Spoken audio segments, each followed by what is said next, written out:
할렐루야. 네, 반갑습니다. 오늘도 예배에 참석하신 우리 사랑하는 성도님들 모두 하나님의 풍성한 은혜를 경험하는 복된 시간 되기를 소원합니다. 예, 오늘 우리가 창세기 21장의 말씀을 우리가 보았습니다. 22절부터 34절까지 말씀을 우리가 함께 읽었는데요. 오늘은요, 오늘 본문의 말씀을 가지고 만나고 싶은 사람이라고 하는 제목으로 같이 말씀을 나누고자 합니다. 자, 우리 한번 따라해 볼까요? 만나고 싶은 사람. 네, 다 같이 하겠습니다. 누구나 하고 누구나 안 하고 하는 것이 아니라 한번 같이 해보겠습니다. 만나고 싶은 사람. 네, 우리 사랑하는 성도님들 모두가, 이 자리에 계신 모두가 한 번도 빠짐없이 누군가에게 만나고 싶은 사람이 되기를 소원합니다. 우리가 예전에 또 나왔던 CM송인데 여러분들이 아시는 분들도 대부분 아실 거고, 이게 이런 것도 있었나? 라고 생각하시는 분이 어린 아이들 외에는 없지 않겠나 싶은데, 이런 CM송이 있었죠. 만나면 좋은 친구. 예, 그겁니다. 예, 그것까지. 예, 어디 방송사에 자기네들 홍보하는 CM송이었죠.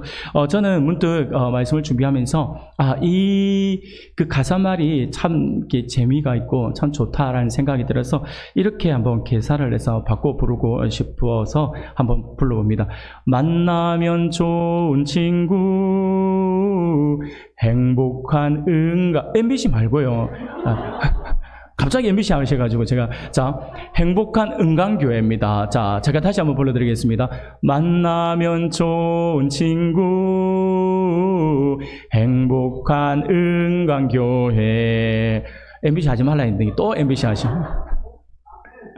예, 저는 우리 교회가 그리 되었으면 좋겠습니다. 우리 교회가 정말 만나고 싶은 교회, 그리고 만나고 싶은 성도들, 그래서 좋은 교회, 아름다운 교회, 행복한 교회라고 하는 그런 소문이 많이 퍼져나갈 수 있는 그런 교회가 되었으면 좋겠다라는 생각을 해봅니다. 그래서 문득 이 노래가 생각나서 한번 바꾸어서 한번 불러봤습니다. 사랑하는 성도 여러분, 전에도 한번 말씀을 드린 적이 있습니다.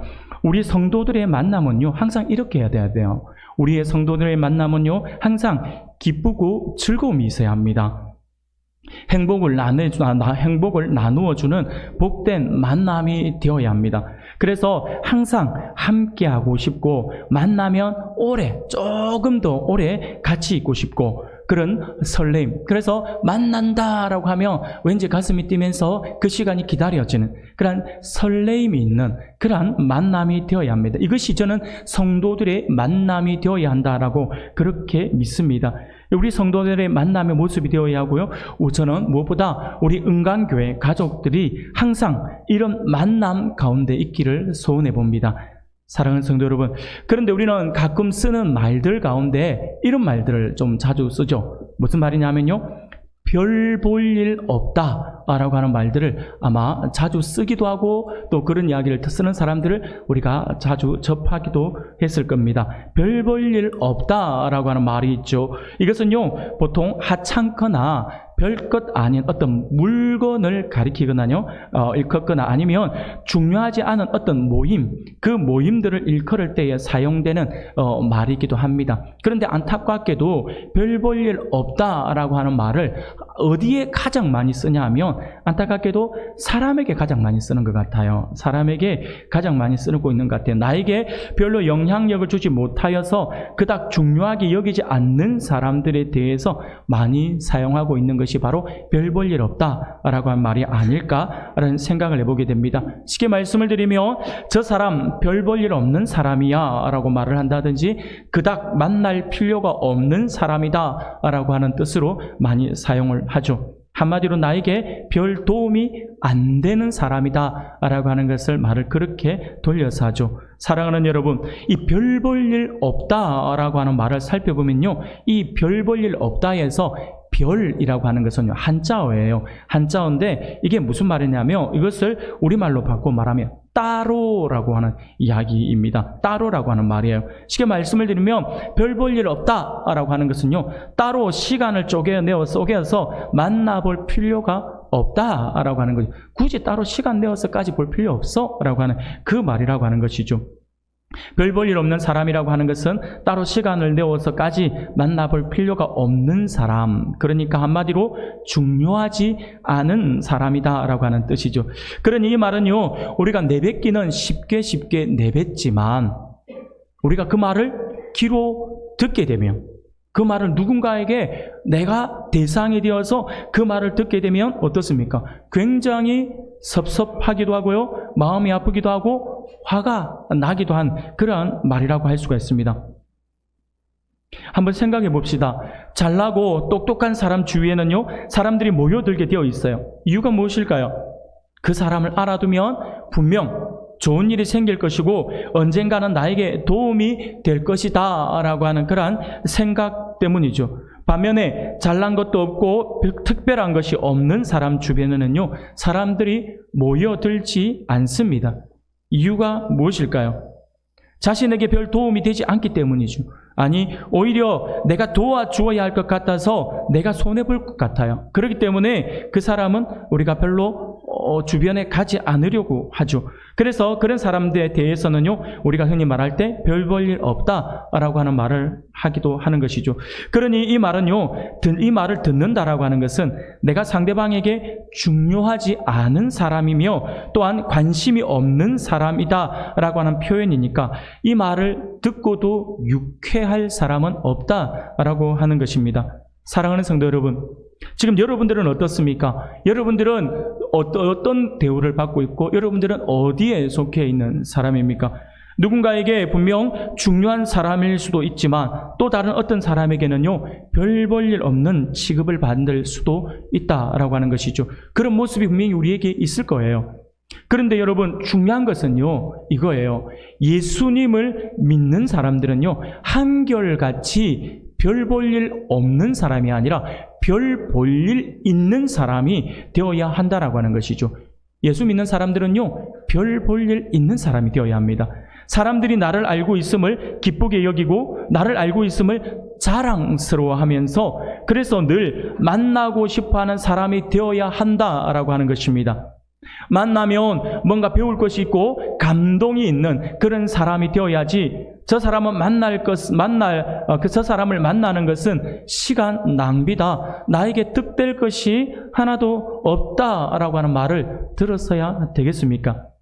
한마디로 별 볼 일 있는 사람은요, 매력 있는 사람이라고 할 수 있습니다. 그래서 그에게는 무언가 특별한 것이 있다라고 하는 것이죠. 그래서 사람들이 그에게 몰려들게 되어 있어요. 그래서 별 볼 일 있는 사람은요, 매력이 있는 사람이기 때문에 사람을 끄는 힘이 있는 사람이에요. 그 주변에 사람들이 들게 되어 있습니다. 그래서 그는 사람들에게 항상 만나고 싶은 사람이다라고 하는 평가를 받게 되는 것이죠. 여러분, 우리의 모습이 어떻습니까? 이기적이고 욕심 많은, 자기만 아는 사람, 융통성이라고는 전혀 없고 자기 주장만 하는 사람, 말은 잘하는데 행동이 없는 사람은 아닙니까? 저는 우리 사랑하는 성도님들 모두가 많은 사람들에게 별 볼 일 없다가 아니라 별 볼 일 있는 그러한 사람이 되기를 소원합니다. 그래서 우리 성도님들 모두가 모든 사람들에게 따로 시간을 내어서라도 꼭 만나보고 싶어하는, 그런 만나고 싶은 사람이 되기를 소원합니다. 그것이 하나님께서 기뻐하시는 그리스도인의 삶이라고 할 수가 있을 것입니다.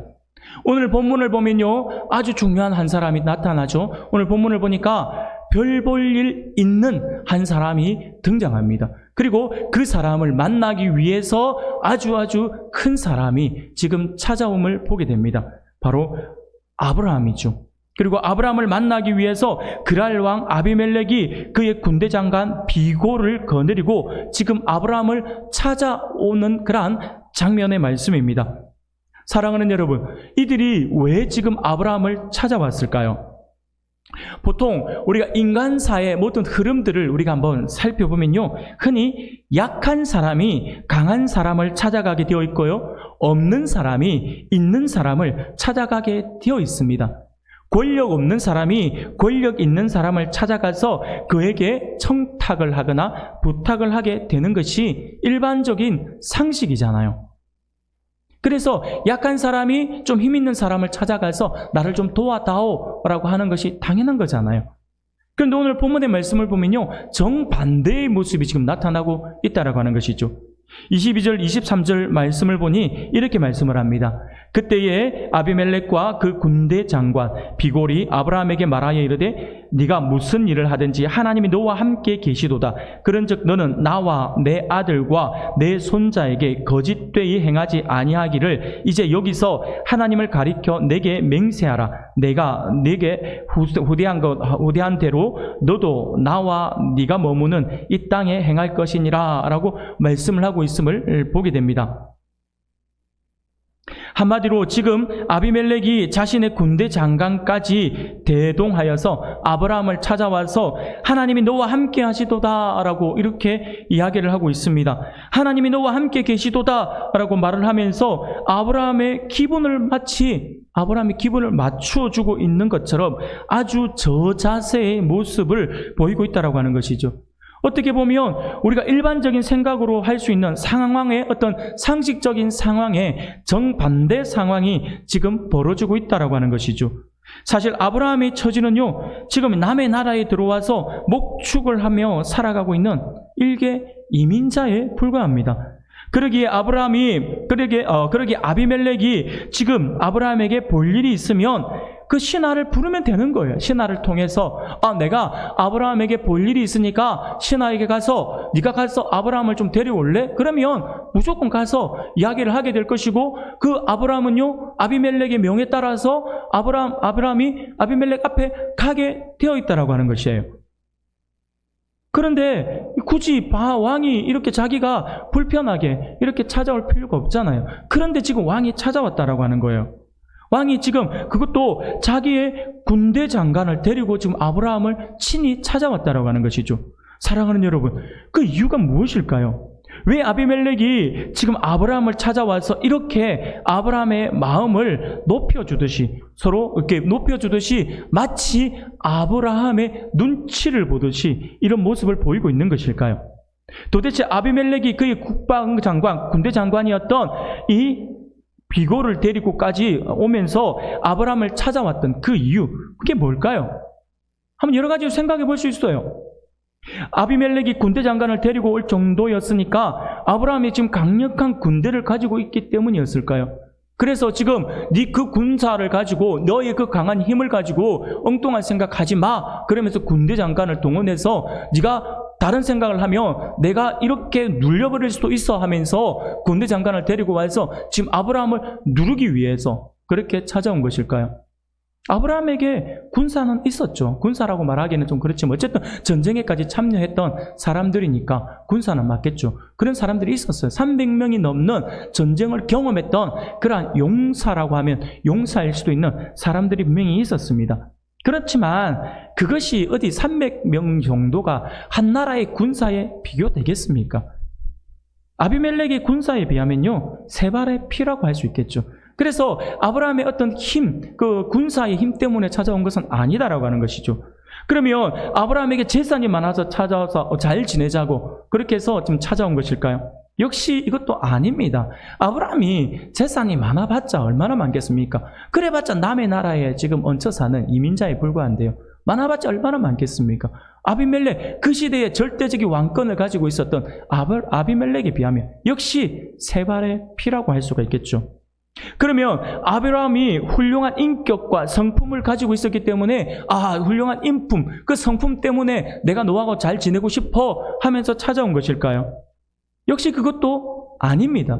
왜냐하면요 아비멜렉이 아브라함을 여기서 처음 만난 게 아니잖아요. 그 전에 한번 만났어요. 언제 만났습니까?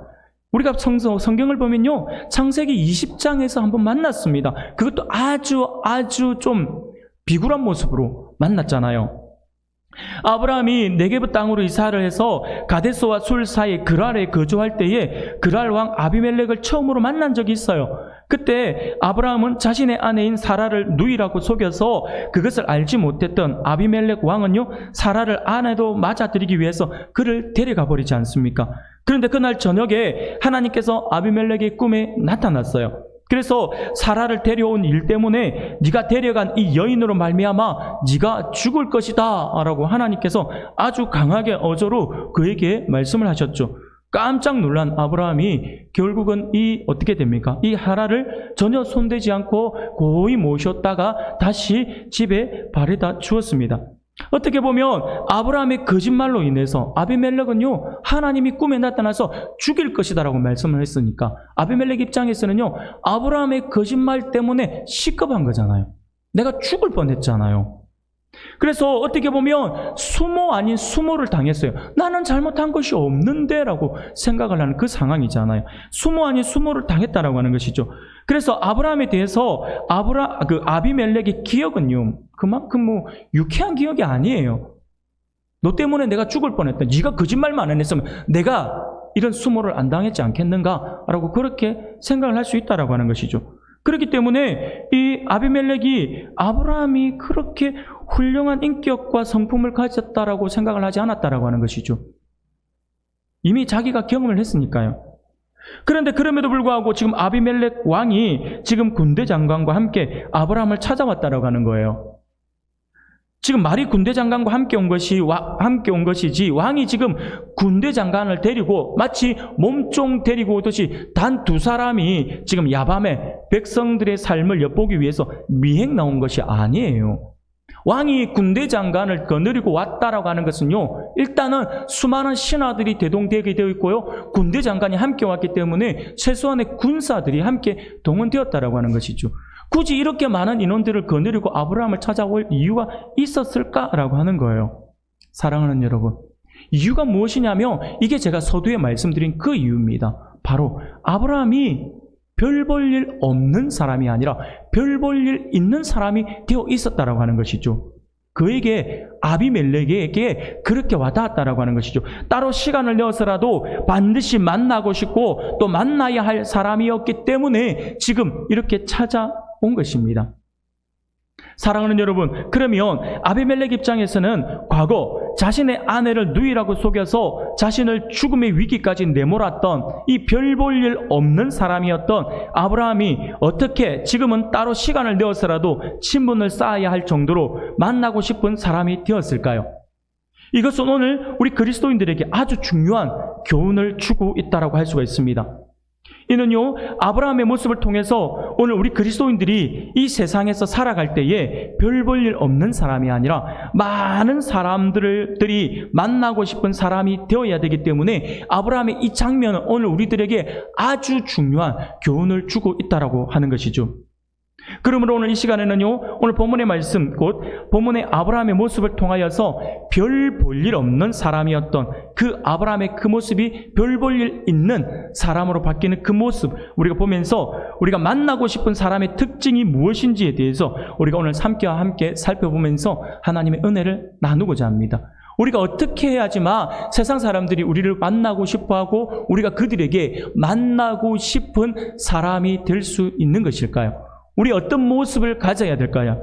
오늘 그것을 몇 가지로 한번 살펴보면서 함께 하나님의 은혜를 나누고자 합니다. 사랑하는 여러분, 사람들이 따로 시간을 내어서라도 만나고 싶은 그러한 사람의 특징이 무엇일까요? 그것은요, 첫 번째로 바로 하나님이 함께 하시는 사람이에요. 하나님이 함께 하시는 사람. 하나님이 함께 하시는 사람에게는요, 뭔가 특별한 것이 있어요. 그것이 내가 하나님과 함께 한다라가 아니라 내가 하나님과 함께하는 그런 모습이 삶의 현장에서 묻어나야 되거든요. 그렇게 묻어나면요, 세상 사람들이 보는 거예요. 세상 사람들이 보면서 저 친구는 하나님이 함께하는구나 라고 하는 것을 알게 돼요. 알게 되면 그 사람에게 뭔가 특별한 것이 있다라고 하는 것을 보면서 그를 절대로 함부로 대하지 않습니다. 오늘 본문 22절 말씀을 보니 이렇게 말씀을 하죠. 그때에 아비멜렉과 그 군대 장관 비골이 아브라함에게 말하여 이르되 네가 무슨 일을 하든지 하나님이 너와 함께 계시도다. 할렐루야. 사랑하는 여러분, 지금 이 말은요, 아브라함이 스스로 하고 있는 이야기가 아니에요. 아브라함이 자기 입으로 나는 하나님과 함께하는 사람이야, 하나님께 속한 사람이야 라고 이야기하면서 떠벌리고 다니고 있는 게 아니라고 하는 거예요. 믿지 않는 왕, 하나님을 믿지 않는 왕, 지금 아비멜렉이 찾아와서 아브라함에게 하는 이야기가 너는 하나님이 함께하는 사람이다 라고 이야기를 하고 있다라고 하는 거죠. 하나님께서 아브라함과 함께 계신다라고 하는 것을 이 아비멜렉이 잘 알고 있었고 그것을 자기가 지금 목격을 했다라고 하는 거예요.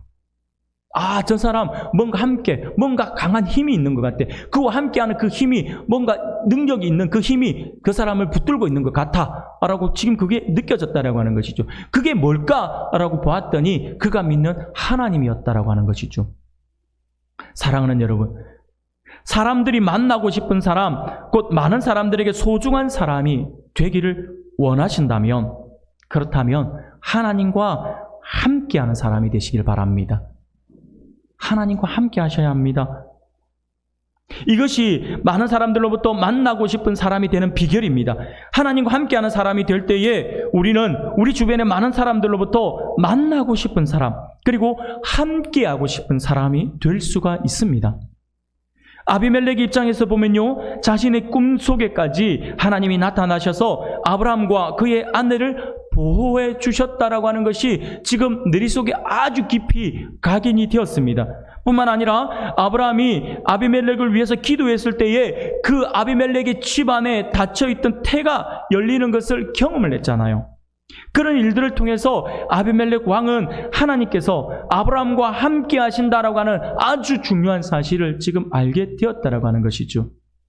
사랑하는 성도 여러분, 세상 사람들은요, 세상 사람들이 가지고 있는 그 가치관 속에서 세상 사람들이 만나고 싶어 한 사람은요, 어떤 사람일까요? 만나고 싶은 사람을 뽑아라 라고 한다면 대부분의 사람들이 투표를 하잖아요. 그러면 대부분 어떤 사람들을 뽑냐면요, 돈 많은 사람을 많이 뽑아요. 그리고 워런 버핏 같은 경우는요, 수십억씩 내어서라도 그와 만나고 싶어서, 식사 함께 하고 싶어서 사람들이 어마어마한 돈을 투자하기도 하잖아요. 그러니까 돈 많은 사람을 만나고 싶어 하고요, 아니면 인기 있는 사람을 만나고 싶어 하죠. BTS 아이들 같은 경우 그 만나기 위해서 막 어떻습니까? 공연장 가기 위해서, 그렇죠. 막 그냥 저번에 우리 부산에 왔을 때 부산 사직에 완전 마비가 되고, 지금 서울 잠실에도 이 BTS 떴다 그러면 완전히 마비가 돼가지고 막 난리 나잖아요. 어마어마하게. 그냥 1대1 독대하는 것도 아니고 저 멀리서 한번 보고 싶어서라도 수많은 사람들이 모여들잖아요. 인기 있는 사람을 만나고 싶어 하죠. 유명한 스타 아니면 스포츠 스타, 이런 사람들을 만나고 싶어 하잖아요. 이게 세상 사람들이 만나고 싶어 하는 사람들의 기준이에요. 그런데 있잖아요, 성경은 다르게 이야기해요. 성경을 통해서 보면요, 성경을 통해서 볼 때에 사람들이 만나고 싶어하는 사람은 어떤 사람들이냐라고 하니까요, 그 사람은요, 많이 배운 사람도 아니에요. 돈이 많고 권력을 가지고 있는 사람도 아니고 인기 많은 사람도 아니었어요. 오직 하나님께서 함께하는 사람이었다라고 하는 사실을 우리가 분명히 알 수 있습니다. 사랑하는 여러분, 그래서 별 볼 일 없는 사람도 하나님께서 함께 하시면 그 사람은요, 별 볼 일 있는 사람으로 바뀌게 되어 있습니다. 따로 시간을 내어서 무조건 만나고 싶은 사람으로 바뀔 수가 있다라고 하는 거예요. 아브라함이 지금 그랬다는 거죠. 내가 너와 함께 하겠다, 내가 너의 능력이 되어 주겠다라고 하시는 하나님과 함께 할 때에 우리는 사람들로부터 만나고 싶은 사람이 될 수 있다라고 하는 것이죠. 하나님이 우리와 함께 하실 때요.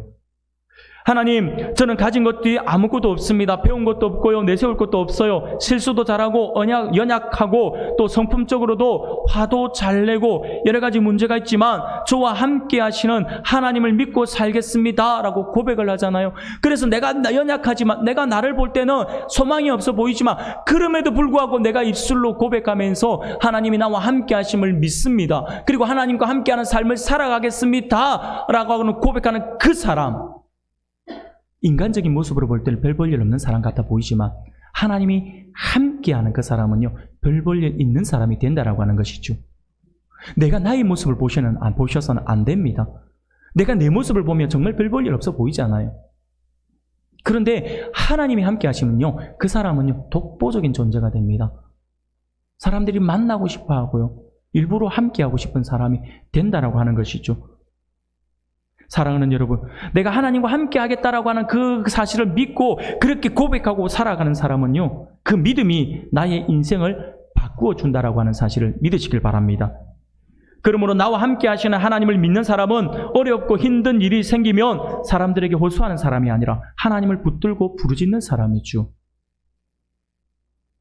예수 믿는 사람들은요, 이 모습이 보여져야 합니다. 힘들고 어려운 상황에 딱 맞닥뜨려졌는데 세상 사람들과 똑같은 문제 해결 방법으로 사람들을 찾고 이웃을 힘 있는 사람 찾고 돈을 의지하는 모습을 보여서는 안 된다라고 하는 것이죠.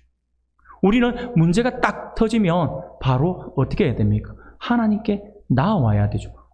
우리하고 문제 해결 방법이 다르네? 라고 하는 거예요. 그렇게 생각이 들어지잖아요. 그러면 그때부터 내가 그렇게 하나님과 함께하는 삶을 살잖아요. 그렇게 살면요, 주변에 있는 사람들이 지금 당장은 아니라도 자기가 힘들고 어려워지면 제일 먼저 그 사람을 떠올리게 되어 있어요. 그러면서 그에게 다가와서 이야기를 하죠. 나를 위해, 내가 예수 안 믿지만 나를 위해 네가 좀 기도 좀 해도, 네가 믿는 하나님께 기도 좀 해도 라고 하는 청탁 아닌 청탁을 하게 되죠. 하나님이 함께 하시는 것을 아니까요. 그런데 예수 믿는 사람이 나하고 똑같아요. 전혀 예수 믿는 표가 안 나요. 예수 믿는 향기가 전혀 안 나요. 그러면 그 사람한테 가가지고, 옆에 가가지고 좀 나를 위해 기도해 주세요 소리 하겠습니까? 안 합니다. 니하고 나하고 똑같은데 뭘. 안 해요. 뭔가 달라도 달라야지 옆에 와서 좀 나를 좀 도와도, 나를 위해 기도해도 소리를 하죠. 그게 그들의 눈에는 하나님이 함께하는 것처럼 보인다라고 하는 것이죠. 그 모습이 보여져야 한다라고 하는 것입니다. 사랑하는 성도 여러분, 하나님과 함께 동행하는 삶을 살기를 원한다면 우리는 하나님을 붙들고 있으면 된다라고 하는 것을 기억하셔야 합니다. 그리고 하나님을 붙드시는 방법은 뭘까요? 그러면 우리가 하나님을 붙드는 방법은요, 딱 하나밖에 없어요. 여러분들이 생각하는 그거예요. 바로 기도입니다. 기도 외에는 없어요. 기도예요, 기도.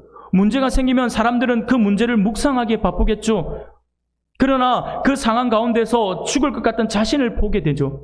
그런데 정작 문제가 터졌을 때에 그 문제를 묵상해서, 그래서 이 문제 때문에 내가 목숨이 끊어질까 하고 숨이 딱 막히는 것 같은 것을 보면서 우리가 그게 시선에 꽂혀서는 안 됩니다. 우리는요, 그 상황 속에서 하나님을 봐야 합니다. 하나님을 봐야죠. 그래서 기도로 하나님을 붙들면 하나님은 그 문제를 반드시 해결해 주신다라고 하는 것이죠. 죽을 것 같은 상황이 빠져서, 그러면 결국 죽을 것 같은 상황에서 빠져나올 수가 있어요. 하나님께서 함께 하시는 사람은요, 소망이 있고 어떠한 어려움에도 이겨낼 수 있다라고 하는 사실을 믿으시길 바랍니다. 사랑하는 여러분, 아비멜렉 왕이 지금 아브라함을 찾아왔던 정말 중요한 이유가 바로 그것이에요. 아비멜렉이 볼 때는요, 아브라함은 무조건 하나님이 함께하는 사람이었다라고 하는 것이죠. 그래서 그를 함부로 대할 수 있는 사람이 아니고 오히려 그와 친하게 지내고 싶고 그를 가까이 두어서 그로부터 흘러나오는 복을 누리고 싶은 마음이 있었다라고 하는 거예요. 그래서 찾아온 거예요. 그래서 찾아와서 23절에서 이렇게 이야기하는 거예요. 그런즉 너는 나와 내 아들과 내 손자에게 거짓되이 행하지 아니하기를 이제 여기서 하나님을 가리켜 내게 맹세하라. 내가 내게 후대한 대로 너도 나와 내가 머무는 이 땅에서 행할 것이니라 라고 말씀을 하고 있지 않습니까? 사랑하는 여러분, 어떻게 보면 청탁하고 있는 거예요.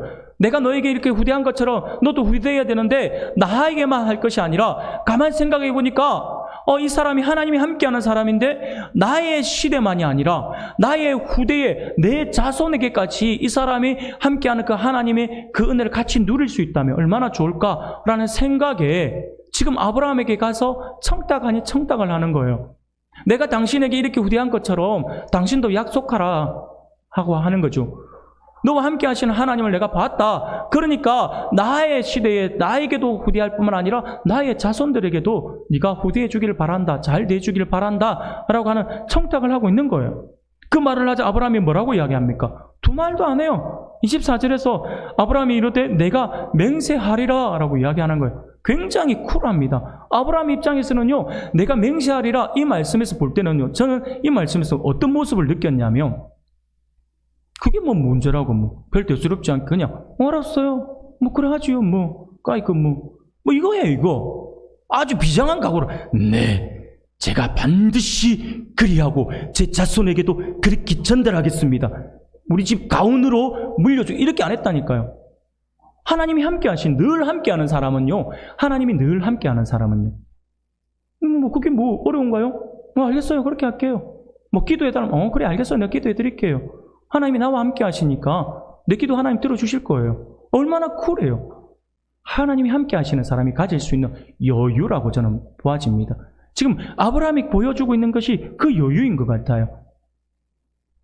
함께 하시는 하나님의 은혜로 인해서 아브라함이 지금 아비멜렉과 동등한 위치에서, 아니 오히려 마치 아비멜렉이 부탁을 하고 있는 듯하고 그 부탁을 별 대수롭지 않다는 듯이 대답하고 있는 아브라함의 모습을 볼 수 있기를 바랍니다. 위치가 바뀌어져 있는 것 같아요. 지금 서로의 위치가. 사랑하는 여러분, 우리는 이 장면에서 지금 아비멜렉이 아브라함을 창대하게 해주신 하나님을 얼마나 두려워하고 있는지를 볼 수가 있습니다. 아브라함 한 사람 때문에 지금 아비멜렉이 머리 숙인 게 아니에요. 그와 함께 하시는 하나님. 사랑하는 여러분, 이 모습이 우리의 삶을 통해서 세상 사람들에게 보여져야 돼요. 그래야지만 교회를, 그리고 성도를 함부로 대하지 않습니다. 사랑하는 여러분, 그렇습니다. 이처럼 하나님이 함께 하시는 사람은요, 세상에 함부로 대하지 못합니다. 아니 오히려 그와 함께하고 싶어하고 그의 옆에 있고 싶어 한다라고 하는 사실을 기억할 수 있기를 바랍니다. 두 번째로, 사람들이 따로 시간을 내어서라도 만나고 싶은 사람, 만나고 싶어하는 사람의 특징이 무엇일까요? 그 사람의 특징은요, 넓은 마음을 가진 사람이에요. 하나님의 은혜로 말미암아서 마음이 넓은 사람, 그 사람을 세상 사람들은요 만나고 싶어해요. 그와 함께하고 싶어합니다. 25절 말씀을 보니 이렇게 말씀을 하죠. 아비멜렉의 종들이 아브라함의 우물을 빼앗은 일에 관하여 아브라함이 아비멜렉을 책망하매라고 말씀을 합니다. 분위기 아주 좋은데 갑자기 지금 아브라함이 지금 책망을 했다라고 표현을 하고 있는 거예요. 아비멜렉이 하나님이 함께 하시는 사람 아브라함을 직접 찾아와서 그에게 자신이 후대한 일을 기억해서 나와 내 자손까지 후대할 것을 그렇게 맹세하라라고 이야기합니다. 그래서 아브라함은요 아무렇지도 않은 듯이 그게 어려운 일인가? 라고 이야기하는 듯이 내가 맹세하겠다라고 그렇게 이야기를 합니다. 전 이 장면을 볼 때는 조금 전에 말씀을 드린 것처럼 이제는 대화의 주도권이 바뀌었어요. 처음에 아브라함이 있을 때에 아비멜렉과 군대 장관과 그를 모시는 그러한 어떤 수동되는 사람들이 왔을 때는요, 왕이 우리 집에 행차했다 했을 때는 분위기가 어떻습니까? 왕에게 머리를 납작 숙일 수밖에 없는 거예요. 그런데 지금 갑자기 그 아브라함에게 지금 아비멜렉이 굉장히 저자세로 낮추고 그러면서 아브라함을 높여주는 거예요. 높여주니까 아브라함 입장에서는 순간 높임을 받은 거잖아요. 그러다 보니까 이제는 대화의 주도권이 바뀌어서 마치 아브라함이 위에 있고 아비멜렉이 밑에 있는 그러한 느낌을 받는다라고 하는 것이죠. 그 느낌을 받은 그때 이 대화의 주도권이 아브라함에게 왔을 때에 이참에 아브라함이 잘 됐다 싶어서 그러면 이참에 이렇게 이야기할 이때에 내가 섭섭한 이야기 하나 해야겠다라는 생각이 들어서 지금 그 이야기를 하고 있는 거예요. 쉽게 말씀을 드리면 아비멜렉의 종들이 아브라함의 우물을 빼앗은 일에 대해서 이 아브라함의 마음에 조금 상처가 있었던 것이죠. 좀 섭섭했던 것이죠. 그래서 이왕에 이리 된 거 좀 내가 대화의 주도권을 쥔 거 그러면 내가 이 이야기 부분을 한번 내가 끄집어내어서 앞으로 이런 일이 없도록 해야겠다라는 생각을 했던 것이죠. 그러면서 책망을 한 것입니다. 쉽게 말씀을 드리면 아니 지금 이렇게 우리 사이좋게 지내자고 말하는 사람이 종들을 시켜서 나의 우물을 빼앗아 간 것이 말이 됩니까? 라고 하는 거죠. 아니 지금 말이 되나요? 라고 하는. 그러니까 이 말을 했을 때에 아비멜렉이 뭐라고 이야기합니까? 26절이죠. 이렇게 이야기합니다. 아비멜렉이 이르되 누가 그리하였는지 내가 알지 못하였노라. 너도 내게 알리지 아니하였고 나도 듣지 못하였더니 오늘에야 들었노라 라고 이야기합니다. 쉽게 말하면 지금 이 장면에서 아비멜렉이 깜짝 놀라는 장면이라고 할 수 있어요. 어떻게 보면 아마 이 마음이 심적으로 좀 대담하지 못한 사람 입장에서 가슴이 철컥 내려앉는 이야기일 수도 있어요. 누가 지금 아브라함을 건든 거야. 그래도 오늘 밤에라도 또 하나님 또 나타나는 거 아니야? 라고 하면서 가슴이 철컥 내려앉는 그 장면이라고 할 수가 있습니다. 지금 하나님이 함께 하시는 사람 아브라함과 동맹의 언약을 맺기 위해서 찾아와서 그의 심기를 불편하게 하지 않기 위해서 칭찬부터 하면서 조심스럽게 지금 언약을 맺자라고 하는데 아브라함이 그렇게 하겠다고 말을 할 때까지만 하더라도 내가 온 목적이 달성되었다 싶었는데 뜬금없이 지금 갑자기 목숨줄과 같은 그런 우물을 빼앗아갔느냐라고 말을 하니까 이 아비멜렉이 깜짝 놀랄 수밖에 없는 것이죠. 그래서 그런 일이 있었냐라고 하는 거예요. 그런 일이 있었냐? 나는 지금 몰랐다라고, 지금 네가 이야기해서 알았다라고 하는 것이죠. 그러면서 아마 뒤를 돌아봤겠죠. 자기를 수행하고 있는 비석이 뭔 일인데 이거 이렇게 하면서 지금 누가 지금 시기도 않은 일을 해갖고 사람 입장 난 자기 만들어, 지금 이런 분위기예요 지금. 그러자 아브라함은요 27절에서 그렇게 이렇게 하면 완전히 주도권이 이제 아브라함에게 넘어왔잖아요. 그런데 재미있어요. 27절에 보면요 뭔가 분위기가 또 이상해져요. 자, 27절 우리가 같이 한번 읽어볼까요? 같이 읽겠습니다. 시작. 아브라함이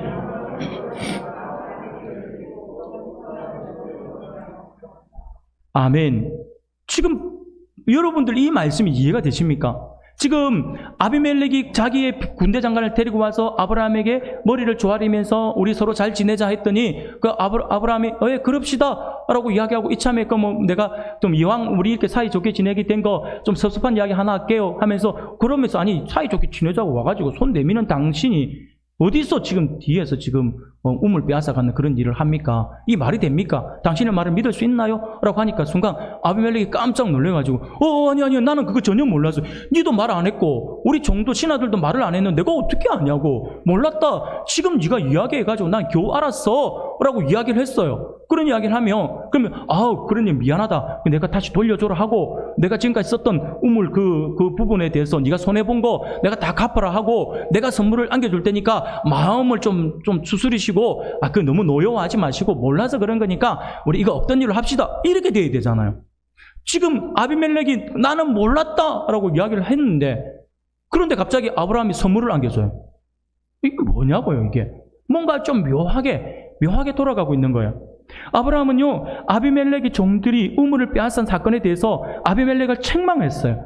그런데 사과받고 우물을 다시 돌려받으면 그만인데 아브라함은요 양과 소를 끌어다가 아비멜렉 왕에게 주고 있다라고 하는 거예요. 그러면서 잘 지냅시다, 우리 싸우지 맙시다라고 언약을 세우고 있는 거예요. 그러고는 또다시 그것에서 끝나는 것이 아니라 우물을 판 증거로 새끼 암양 7마리를 아비멜렉 왕에게 주었다라고 하는 거예요. 사랑하는 여러분, 아브라함이 지금 왜 이렇게 하고 있는 것일까요? 우물을 빼앗아간 일은 분명 아비멜렉이 알지 못했던 간에 아비멜렉 종들이 했잖아요. 그렇기 때문에 아비멜렉 종들이 한 일이기 때문에 어떻게 보면 지도자인 아비멜렉의 책임이라고 할 수 있어요. 그래서 아비멜렉의 잘못이에요. 그래서 지금 아브라함은요 빼앗긴 우물을 되찾기만 하면 되는 것이죠. 그런데도 양과 소를 선물로 주며 언약을 하는 아브라함의 모습, 이 이유가 뭘까요? 사랑하는 여러분, 이 모습에서 우리가 볼 수 있어야 하는 것이 바로 그겁니다. 세상적인 관점으로 보면 미련하고 바보 같은 행동처럼 보이잖아. 아브라함이 이 행동이 좀 어리석게 보여요.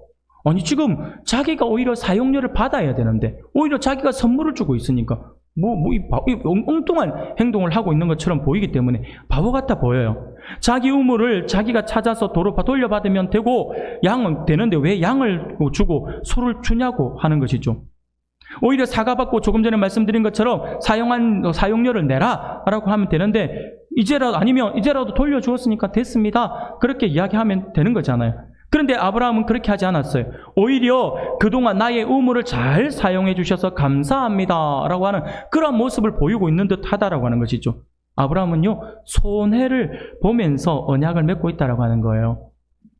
아마도 아브라함이 이렇게 했던 것은요, 자기가 섭섭한 이야기를 했지만 그럼에도 불구하고 아비멜렉이 거기에 대해서 발끈한다든지 섭섭하다든지 이런 이야기하는 것이 아니라 오히려 아브라함에게 더 저자세로 맞춰주는 모습들, 직접 찾아와서 자기에게 손을 내밀어준 이 모습들에서 아마 아브라함이 감동을 받았던 것 같아요. 그래서 이제 그 부분에 대해서는 더 이상 묻지 않겠습니다 하면서 자기가 선물로 주고 또 암양 새끼 7을 데리고 와서 언약을 맺는다라고 하는 것은, 그러면 이제 왕에게 내가 이거 다 드리면서 언약을 맺는 거니까 이제 이 우물은 우리가 판 것으로, 우리의 것으로 당신이 인정해 주세요 라고 하는 그런 어떤 모습을 지금 보이고 있는 것이죠. 사랑하는 우리 성도 여러분, 지금 어떻게 보면 아브라함에게 있어서 볼 수 있는 장면이 무엇이냐니까 바로 그거예요. 그의 아브라함의 넓은 마음이에요. 넓은 마음. 넓은 마음으로 용서를 하고 포용하면서 자신의 양과 소를 가져다가 아비멜렉에게 주면서 계약을 하자라고 하고 있는 것이죠. 더 이상 묻지 않겠다라고 하는 거예요. 묻지 않겠고 그 부분에 대해서는 다시 원위치를 하는데 묻지 않겠다라는 뜻으로 내가 선물을 오히려 제가 선물을 드릴게요. 오늘날로 치면 뭐 사과를 하잖아. 사과를 하면 손해배상 하라가 이제 그 부분에 대해서는 제가 묻지 않겠습니다. 저에게 이렇게 정중하게 사과해 주셔서 감사합니다. 오늘 제가 점심 살게요. 지금 이거이잖아요. 이 부분이잖아요. 그러면 사과로 간 사람이 마음이 어떨까요? 마음이 얼마나 푸근해질까요? 이 사람이 정말 큰 사람이구나. 이 사람이 어른이구나라고 하는 것이 느껴지겠죠. 아브라함이 지금 보여주고 있는 장면이 그거예요. 아브라함의 아주 넓은 그 마음을 보여주고 있다라고 하는 것이죠. 사랑하는 우리 성도 여러분, 이것이 바로 하나님의 백성으로서 우리 주님이 기뻐하시는 삶입니다. 예수님께서 우리를 위해 고통당하셨을 때에 세상적인 관점으로 볼 때는 말도 안 되는 손해였잖아요. 그것만큼 어리석은 일이 없었습니다. 제자들도 이해하지 못했어요. 그래서 예수님께서 내가 십자가에 달려 죽어야겠다라고 하셨을 때 제자들은 어떻게 했습니까? 말렸어요. 그러지 마옵소서 하면서 말렸잖아요. 그러나 예수님께서는요, 너희를 위해서 내 생명을 주겠다라고 말씀하시고 결국 십자가에 달리셨다라고 하는 것이죠. 이유가 뭘까요? 바로 우리를 사랑하셨기 때문이다라고 하는 것이죠. 그 사랑이 그리 만들었습니다. 영혼을 사랑하면요, 아브라함처럼 마음이 넓어지게 되어 있습니다. 왜냐하면요, 하나님의 마음을 아니까요. 사랑하는 여러분, 우리 예수 믿는 사람들은요, 너무 계산기 두드리지 말아야 합니다. 계산기 두드리면서 네가 나한테 얼마를 줬으니 나도 너에게 얼마를 줘야지, 이거 하시면 안 됩니다. 그런 분 많잖아요. 우리가 보면 뭐 집에 큰 뭐 이렇게 행사가 있어가지고 뭐 결혼이 있다든지 아니면 뭐 집에 조상이 있다든지 이렇게 했을 때에 보면 딱 요즘에 그죠, 이제 뭐 축의금 같은 거 아니면 조의금 같은 거 오잖아요. 그럼 꼭 기록해놨다. 네가 나한테 5만 원 했으니까 나도 너에게 5만 원 해야지. 막 이런 거. 이렇게 우리는 안 했으면 좋겠어요. 예수 믿는 사람들은요, 계산기 두드려서는 안 됩니다. 조금 내가 손해를 보더라도 내가 좀 이 부분은 양보할 건 양보하고 그렇게 해야 되지 않겠습니까? 손해를 보더라도 베푸는 사람이 되어야 합니다. 넓은 마음을 가지고 포용할 수 있는 그런 사람이 되어야 한다라고 하는 거예요. 그렇게 할 때 그 사람은 하나님께서 그 사람을 하나님께서는 절대로 외면하지 않습니다. 하나님께서 다 갚아주세요. 저는요, 이런 장면을 보면서 오늘 죄송합니다. 정치 이야기를 안 하는데 정치를 보면 참 안타깝다는 생각이 듭니다. 그런 사람을 보면 저는 이렇게 넓은 마음을 가지고 포용하는 사람이 저는 어른이라고 생각을 하거든요. 근데 지금 현재 우리 정치판을 보면요, 어른이 없는 것 같아요. 서로의 흠집맛 하나만 잡으면 막 그냥 득달같이 깎아가지고 막 갖다 내리고, 야당이든 야당이 똑같은 것 같아요. 지금부터 제가 어떤 걱정을 하시는지 아십니까? 여러분들도 마찬가지일 겁니다. 지난 대통령 선거회 때도 많은 사람들이 그렇게 했을 거예요. 뽑을 사람이 없다. 다음부도 마찬가지인 것 같아요. 뽑을 사람이 없다. 그래서 어쩌다 보니까 뭐 사람들이 정당 보고 찍잖아. 사람 보고 찍어야 되는데 정당 보고. 그게 지금 그렇게 유도해 나가잖아. 그게 말이 되냐고요. 저는 한국 교회에, 죄송합니다. 우리나라에 이 어른이 없는 것 같다는 생각이 듭니다. 전에도 말씀드린 것처럼 예전에 옥하는 목사님이 돌아가셨을 때에 교계 어르신들이 했던 말씀들이 아직도 제 귀에 생생한 거 내리에 남아있어요. 한국 교회 어른이 돌아가셨다. 한국 교회에 어른이 안 계신다. 정말 연세 드신 분이 없을까요? 왜 없습니까? 얼마나 많아요. 그런데 어른이 없다는 거예요. 나이 들어서 은퇴하신 분은 있는데 어른이 없다라고 하는 것이죠. 사랑하는 여러분, 어른은요, 넓은 마음으로 포용하셔야 돼요. 포용하는 사람이 돼야 돼요. 그 사람은요, 넓은 마음을 가지고 포용하는 사람은요, 그 사람이 아무리 나이가 어려도 저는 그 사람이 어른이라고 봐요. 저보다 10년, 20년이 어리더라도 저보다 더 넓은 마음과 포용하는 사람이 있다면 저는 그 사람을 저희 지도자로 저는 인정하고 싶어요. 그게 예수 믿는 사람이 되어야 합니다. 그게 우리가 되어야 한다라고 하는 것이죠. 하나님은요, 이런 사람 절대 외면하지 않아요. 아브라함을 한번 보세요. 우물을 빼앗겼을 때에 아브라함에게 군사가 있었어요. 근데 군사 동원 안 했어요. 우물을 빼앗았을 때 그가 싸웠다라고 한다고 생각해 보세요. 그러면 오늘과 같은 일이 벌어졌을까요? 없어요. 있을 수가 없죠. 군사를 동원했으면 아비멜렉이 군사를 동원해가지고 아브라함 치러 왔겠죠. 근데 빼앗아가니까 아브라함이 그 힘이 가지고 있었음에도 불구하고 양보했어요. 그냥 포기했어요. 내가 하나님을 믿는 사람으로서 내가 포기한다라고 하는 거죠. 양보한다라고 하는 것이죠. 손해봤다라고 하는 거예요. 자신이 손해보고자 하는 마음으로 양보했어요. 그렇게 했을 때 하나님이 기억하셨잖아요. 하나님이 기억하셔서 어떻게 했습니까? 다시 되찾아 주셨다라고 하는 거예요. 하나님은 절대로 넓은 마음으로 베푸는 사람을 외면하지 않습니다. 아니, 세상 또한 우리들을 외면하지 않을 거예요. 이런 사람들, 그 사람들은요, 만나고 싶어 하고, 함께하고 싶어 한다라고 하는 사실을 믿으시길 바랍니다. 마지막으로 하나만 더 말씀을 드리겠습니다. 사람들이 따로 시간을 내어서라도 만나고 싶은 사람의 특징이 있어요. 그 사람은요, 예배하는 사람이에요. 33절 말씀을 보니까 아브라함은 브엘세바에 에셀 나무를 심고 거기서 영원하신 여호와의 이름을 불렀으며 라고 말씀을 합니다. 아브라함은 우물을 되찾고 난 다음 브엘세바에 에셀 나무를 심고 거기서 영원하신 하나님의 이름을 불렀다라고 하는 거예요. 예배드렸다라고 하는 거죠. 여러분, 그렇다면 아브라함이 갑자기 왜 예배드리고 있는 걸까요? 왜 갑자기 언약을 맺고 나서 하나님 언약 잘 맺게 해주셔서 감사합니다. 하나님 언약 잘 맺게, 언약 이걸 맡게 해주셔서 감사합니다 하면 그 감사, 이 언약에 대한 예배일까요? 아니에요. 그게 아니라 어떻게 보면 아브라함 입장에서는요, 가만히 생각해보면 자기는 한 게 없거든요. 나는 그냥 빼앗아갈 때 양보한 것 말고는 한 게 없어요. 양보한 것 말고는 한 게 없어요. 나는 아무 노력도 하지 않았는데 내가 어떤 일을 한 것도 아닌데 하나님께서 친히 우물을 찾아주셨다라고 하는 것이죠. 하나님 감사하다라고. 하나님께 감사하고 있는 거예요. 받은 은혜. 내가 한 게 없는데 하나님께서 이렇게 기억해서 나에게 은혜 베풀어 주셨네. 그래서 하나님 앞에 입술을 열어서 고백하고 그가 몸으로 하나님께 지금 예배하고 있는 겁니다. 사랑하는 여러분, 이게 진짜 예배예요. 예배는요, 하나님께 받은 은혜에 감사드리는 거예요. 많은 사람들이 착각을 해요. 내가 예배 잘 드리면 하나님의 은혜를 받겠지, 복 받겠지라고 하는 거예요. 예배가 선행되면 하나님 복을 받을 거라고 생각을 하는 거예요. 아니에요. 틀렸습니다. 하나님께서 지금 나를 구원해 주시고 나에게 매일같이 은혜 베풀어 주시고 나를 지켜주시고 보호해 주신 게 얼마나 감사해요. 그 은혜에 감사해서 하나님께 예배하는, 그게 진짜 예배예요. 내가 이렇게 예배했을 때 하나님께서 이렇게 복 주실 거야 라고 하는 조건부를 다는 것이 아니라 하나님께서 나에게 은혜 베풀어 주신 그 은혜가 너무너무 감격해서 하나님 앞에 예배하는 거죠. 그것이 진짜 예배입니다. 예배는요, 하나님을 기뻐한다라고 하는 의미예요. 우리가 이렇게 신실한 마음과 감사의 마음으로 하나님께 예배드리면 사람은 작아지게 되어 있어요. 하나님만 크게 되어 있어요. 하나님께 예배드리는 사람은요, 늘 하나님이 함께 하시는 사람이죠. 사람들이 볼 때에 그 사람은 특별하다라고 하는 거예요. 여러분, 내가 세상에서 사람들과 관계를 안 할 수는 없는 거예요. 관계를 맺고 살아가요. 근데 있잖아요, 사람들이 나에게 부탁을 해요. 이번 주일만큼은, 이 예배 시간만큼은 나를 좀 도와줘. 아니면 나와 함께 해도 이런 시간을 같이 해줘 라고 하잖아요. 1년에 365일 가운데 52주 가운데 한 번인데 그 한 번의 부탁을 나한테 못 들어주니? 그러면서 야, 우리하고 관계 이거밖에 안 돼? 라고 하잖아요. 그러면 그 정에 못 이겨가지고 내가 이번에 막 급한 일 때문에 하면서 막 다 여러 가지 핑계 대면서 예배를 빠진다 생각해 봅시다. 그러면 그 받은 사람이 고맙다라고 말은 하죠. 근데 그 마음 안에는 어떤 마음이 들어가 있는 줄 아세요? 이 사람도 별 볼 일 없는 사람이 되겠구나. 별 볼 일 없는 사람이구나라고 하는 거예요. 근데 만약에 악착같이 다른 건 다 몰라도 내가 예배만큼 양보 못해.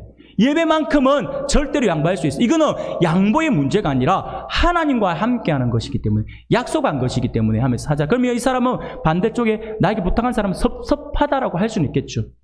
근데 있잖아요, 정작 본인이 아주 급한 일이 터지잖아요. 그럼 그 사람 찾게 돼 있어요. 이 사람은 하나님을 늘 의지하려고 하더라.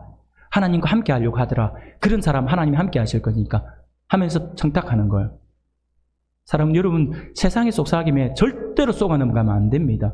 세상은요, 한 번 부탁해서 들어주잖아요. 그러면 두 번째 부탁해요. 두 번째 부탁할 때는 비난을 해요. 그때는 된다 하더니 왜 이제는 안 된다는데? 그런다니까요. 그래 되면 돌이킬 수 없어요. 그때는 내가 실수한 거고 이제 와서 이제 보니까 내가 그때 잘못했더라. 이렇게 말하기 얼마나 부끄러워요. 처음부터 단호하셔야 합니다, 여러분. 예배는 양보할 수 있는 게 아니에요. 예배는요, 어떠한 경우에도 절대 양보할 수 없습니다.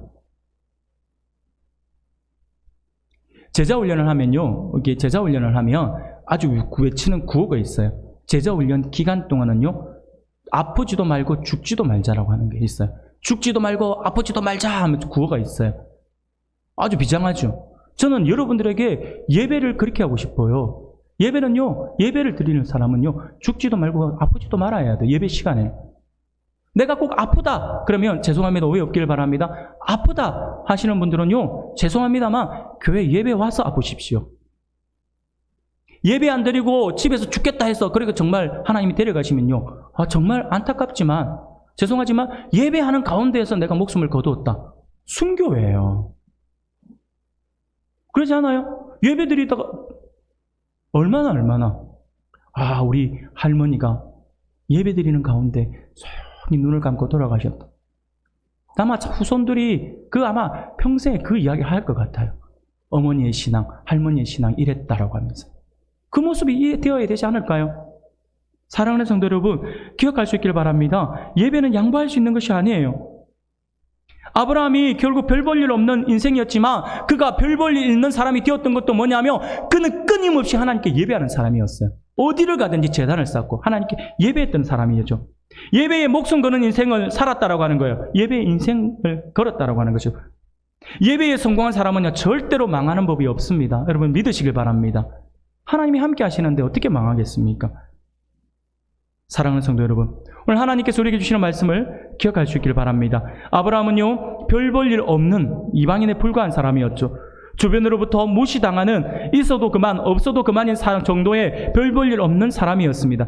그런데 그의 인생이 바뀌어서 이제는 한 국가의 왕이 일부러 군대 장관을 데리고 와서 만나야 할 정도로 만나고 싶은 사람이 되었다라고 하는 거예요.